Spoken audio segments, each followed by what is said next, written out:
Artículos. Selección. Cavilaciones. Leopoldo Alas Clarín. Puede haber un autor tan magnánimo que te perdone el mal que hayas dicho de sus obras, pero ese mismo, ¿acaso no te perdone el bien que digas de las obras de sus émulos? Cabe tanto mal en el espíritu humano que cabe esta contradicción, la envidia y el desprecio. En la vida mezquina del lugar hay muchas miserias ridículas, pero hay algunas trágicas, los rencores. Conozco amores que pueden definirse, un sueño entre dos, uno duerme y otro sueña. Las lecciones del mundo están escritas en un idioma del cual no se pueden traducir, el de la experiencia. El inexperto las sabe de memoria, pero no las entiende. El hipérbaton, cuando es espontáneo, es lo más natural del mundo. Cuando es rebuscado, es lo más Corradi del mundo.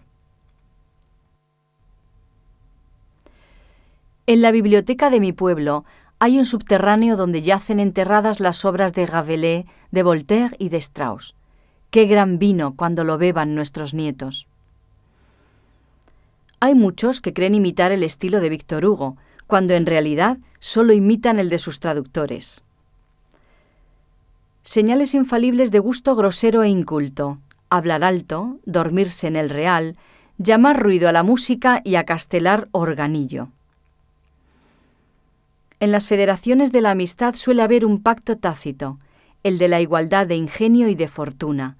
El que brilla más, el que sube más, está fuera del pacto, se le declara la guerra. Cuando pasa el Señor por las calles, ¿por qué no besan el polvo los creyentes? Y los descreídos, ¿por qué descubren la cabeza? Un fanático nos explicaba esto, que es más que el paralelogramo de las fuerzas. En un álbum, no hay mejor álbum que el que está por escribir. En un abanico, en abanico cerrado, no entran poetas. España es un Parnaso suelto. Jesucristo dijo, según dicen, siempre habrá pobres entre vosotros. Es verdad, siempre habrá poetas cesantes. Conozco yo un poeta que siempre que escribe da en el tema de decir que no es poeta, y lo prueba como Diógenes probaba el movimiento. No es perjudicial haber estudiado retórica y poética en la segunda enseñanza, y literatura y estética en la facultad. Un abogado, un político, pueden contentarse con eso. Un crítico necesita algo más, olvidar la mitad de lo que ha aprendido en las aulas. Pero ay de él si no sabe la otra mitad, y sobre todo, ay de él si no llena con propias doctrinas y estudios de experiencia el vacío que deja lo que se debe olvidar. Uno de los principales servicios de los estudios académicos es este: enseñarnos a no respetar a los críticos que en nombre de sus estudios académicos sentencian como si fueran el Tribunal Supremo. Verle a un crítico los resabios del aula o de una escuela es como ver una decoración entre bastidores. La vanidad es preferible al orgullo en cuanto es más sociable. El orgullo es una pasión de los dioses, pero de los dioses falsos. Un sabio moderno ha dicho que la envidia no es un pecado, que es una pena. Yo creo que es un pecado, que en el pecado lleva la penitencia. Fe es creer lo que no vimos. Está bien, pero muchos añaden, como si lo hubiéramos visto. Este es el error de la fe. El figurarse cómo es Dios sirve para algo, para saber que de fijo no es como uno se lo figura. El ateísmo de escuela es una teología al revés. Que calle el oráculo y yo hablaré, decía la conciencia en tiempo de los oráculos. La duda provisional es una duda falsificada, se conoce en que no duele. Un poeta que se queja del hastío que le causa la existencia y escribe sin ortografía es desgraciado porque quiere. ¿Por qué no llena ese vacío que siente estudiando gramática castellana? Nuestros poetastros saben a veces medir las sílabas, pero nunca medir las palabras. Si muchos poetas tuvieran presente que es mala crianza hablar mucho de sí mismo, cuánto lirismo nos ahorraríamos todos. Algunos críticos benévolos creen que el colmo del buen gusto es hacerse de miel. Ya sé que en buena estética no se puede exigir que la estatua tenga músculos y huesos debajo de la superficie, basta con la apariencia. Pero no se me negará que esa apariencia nunca sería tan perfecta como existiendo realmente dentro de la estatua todo un organismo humano. Pues esta es la cuestión del realismo. En sus estatuas, los personajes de sus obras, hay músculos, huesos, todo lo que contribuye a que la apariencia sea más perfecta. Este es el realismo bueno. El malo es el que abre las carnes para que la anatomía se vea. Un entusiasta del gran trágico inglés decía: ¿cómo se parece la naturaleza a Shakespeare? Hay muchos literatos que, pretendiendo castigar el estilo, castigan a los lectores. En mi fondo tusculano, en mi retiro, me rodeo de excelentes y elocuentísimos amigos: Platón, Luciano, Esquilo, Lucrecio, Dante, Rabelais, Cervantes, Voltaire, Hegel, Víctor Hugo y, de cuando en cuando, Pedro el jardinero, que me oye como un oráculo. Un político, que no se distinguía por lo consecuente, decía en un discurso a sus electores: «Todo cambia. La estrella Sirio, una de las más notables del cielo, tenía en tiempo de Cicerón un color, y ahora tiene otro». Es muy prudente el consejo de guardar muchos años en cartera las obras literarias. Cuando después se leen se juzgan mejor, y puede el autor librarse de publicar tonterías. Sin embargo, la receta no es muy segura, porque es posible el caso de que el autor siga siendo un necio. Los que opinan que ha pasado el tiempo de combatir con todas armas el poder del fanatismo y los absurdos de la superstición son tan peligrosos para el progreso como los que piensan que ese tiempo no ha llegado.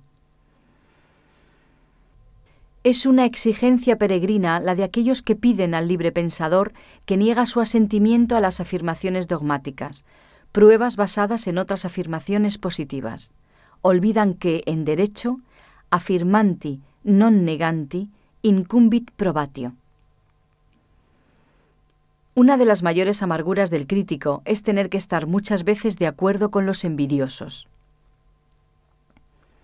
El sol, el cielo azul, los verdes campos, los bosques sombríos, las frescas fuentes, la mansa brisa, todos esos lugares comunes de la naturaleza se han hecho para los hombres menos vulgares. Los tratamientos, las cruces, los títulos, las ceremonias, la apoteosis, todas las distinciones se han hecho para el vulgo. Cualquiera sirve para rey, casi nadie para solitario.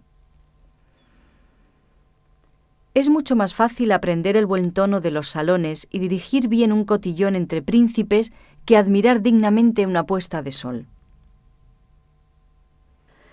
El matrimonio es una gran institución, pero se celebra al revés.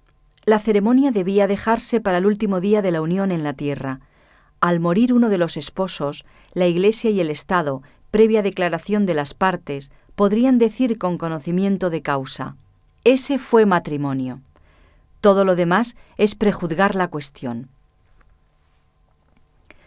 El que tolera la vida, dejó escrito un suicida, es el que administra mal sus intereses y no lleva la cuenta de su debe y haber.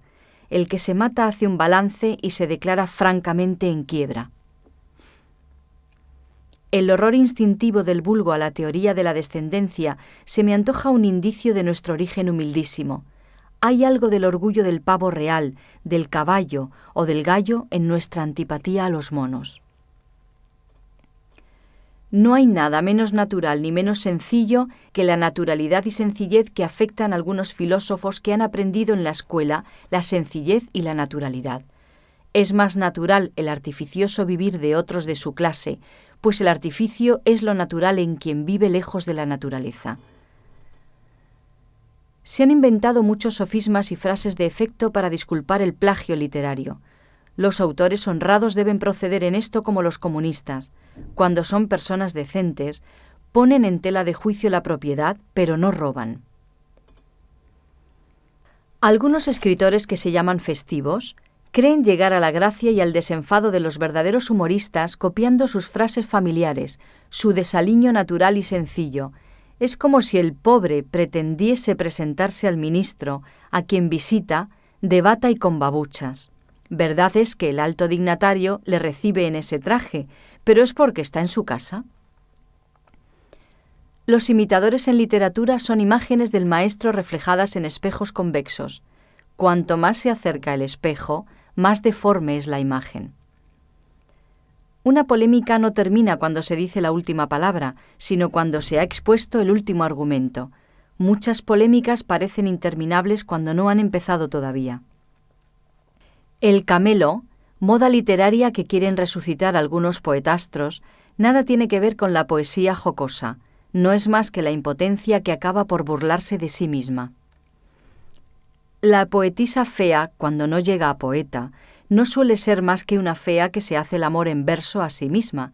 Las coplas de un galán, por malas que fuesen, le parecerían mejor que sus poesías y le harían olvidarlas. La poetisa hermosa no tiene perdón de Dios. Hermafrodismo odioso y repugnante. Ser Venus y López Vago en una pieza. Puede ser excesiva la modestia del genio y aún dar indicios de falsa, cuando pretende igualarse con los más humildes y hacer de ellas su compañía. Esta nivelación aparente ofende a los pequeños. Es como si el sol, por modestia, se empeñara en salir de noche. El mal sería para las estrellas. El afán de distinguirse que tanto censuran los hombres más vulgares puede ser el instinto de conservación del buen sentido. El hombre tiene una razón que le dicta los principios y las leyes de la realidad, pero ignora si la realidad está conforme con la razón. Es como el reloj, que señala la hora, pero no sabe qué hora es. Solo la virtud tiene argumentos poderosos contra el pesimismo.